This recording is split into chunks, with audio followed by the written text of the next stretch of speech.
The Samsung Galaxy Z Flip 7, set to launch on August 15, 2025, is poised to redefine the foldable smartphone market with its advanced features and refined design.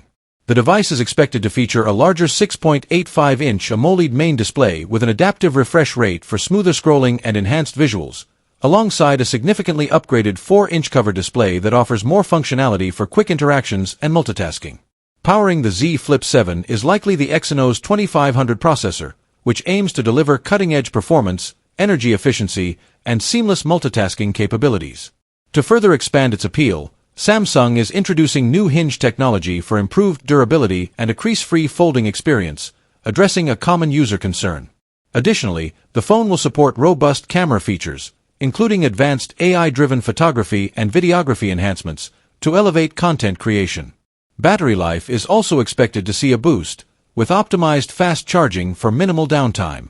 Samsung is committed to making foldable devices more accessible, and the Z Flip May 7th include a more affordable variant, possibly branded as the Galaxy Z Flip FE, allowing more users to experience foldable technology.